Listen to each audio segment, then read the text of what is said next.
राधे राधे। आप सभी को सावन के पवित्र माह की ढेर सारी शुभकामनाओं के साथ मेरा प्यार भरा नमस्कार। आज इस पोस्ट में जाने की सावन माह में जो लोग सोमवार का व्रत रखते हैं उन लोगों को शिवलिंग की पूजा करते समय किन सामग्रियों का उपयोग करना चाहिए। सावन मास के पहले सोमवार पर जो लोग व्रत रखकर शिवलिंग की पूजा करते हैं वो लोगों को शिवलिंग पर ये 11 शुभ सामग्री अर्पित करना चाहिए। इससे भोलेनाथ प्रसन्न होते हैं।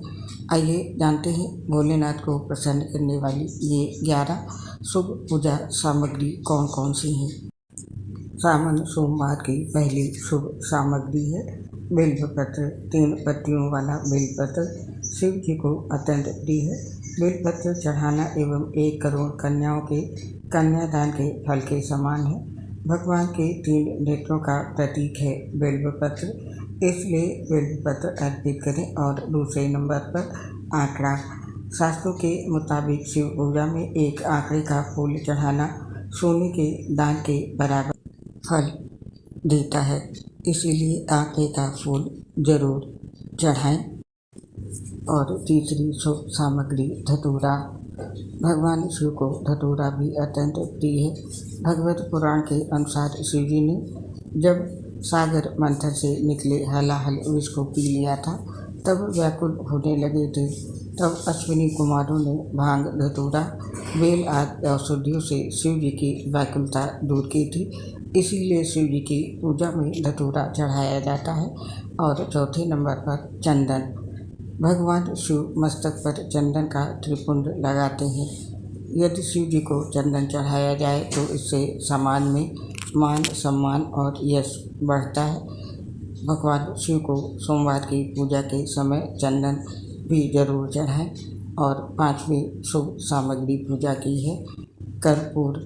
भगवान शिव का प्रिय मंत्र है कर्पूर गौरम करुणावतारम, यानी जो कर्पूर के समान उज्ज्वल है। भगवान भोलेनाथ को कर्पूर की महक से प्यार है, अतः कर्पूर शिव पूजन में अनिवार्य है। और पंचामृत। सावन मास में पंचामृत अर्पित करना बहुत शुभ है। इसमें दूध, दही, शहद, शक्कर और घी होता है।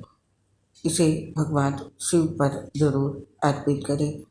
और इसके साथ ही 7वीं शुभ सामग्री सावन मास में भोलेनाथ के लिए है भस्म। भस्म ही शिव जी का श्रृंगार और वस्त्र है। ये संसार की नश्वरता का प्रतीक भी है।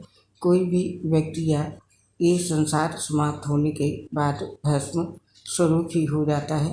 माता सती ने जब स्वयं को अग्नि के हवाले कर दिया था तो क्रोधित शिव ने उनकी भस्म को अपने पत्नी की आखिरी निशानी मानते हुए तन पर लगा लिया था, ताकि सती भस्म में कटों के जरिए हमेशा उनके साथ ही रहें। इसीलिए भोलेनाथ को भस्म अर्पित करें।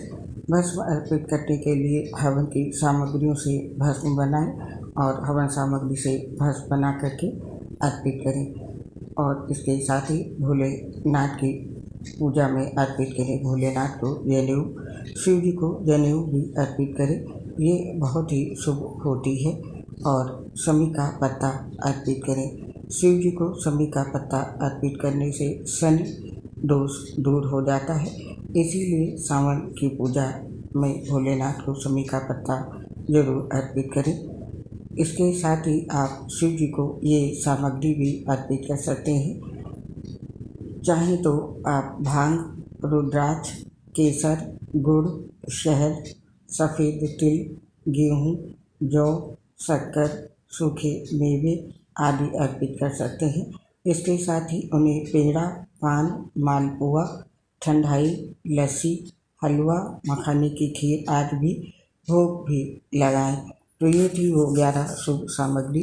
जो लोग सोमवार की पूजा करते हैं, व्रत करते हैं, उनको इन शुभ सामग्रियों के साथ भोलेनाथ की पूजा करनी चाहिए। और अब ये जान लेते हैं कि शिव जी की पूजा में हमें कौन कौन सी चीज़ें नहीं अर्पित करनी है। शिव जी की पूजा में हमेशा ये सावधानी रखें।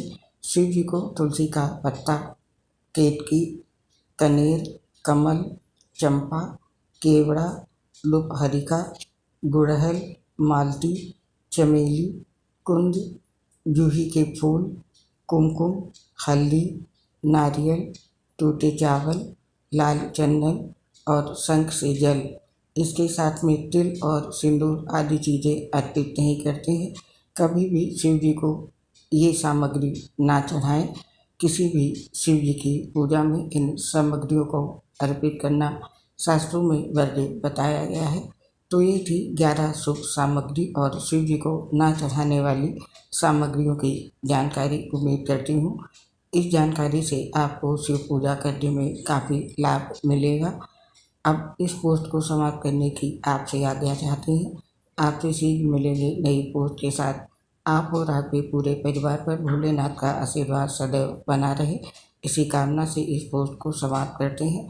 आपसे अपनी एक समस्या शेयर कर रहे हैं। हम लीवर सोसिस सहित गंभीर बीमारी से ग्रसित है, जिसकी वजह से पोस्ट बनाते समय दिक्कत होती है। सांस फूलने की वजह से आवाज़ सही नहीं आती है। इसके लिए दोस्तों हमें क्षमा कर दें और अपना सहयोग हमारे साथ बनाए रखें। उम्मीद करती हूँ हमारी समस्या को समझते हुए आप सभी साथी हमारा सहयोग जरूर करेंगे। इसके लिए आप सभी साथियों का हृदय से बहुत बहुत धन्यवाद। जय श्री राधे कृष्ण। हर हर महादेव।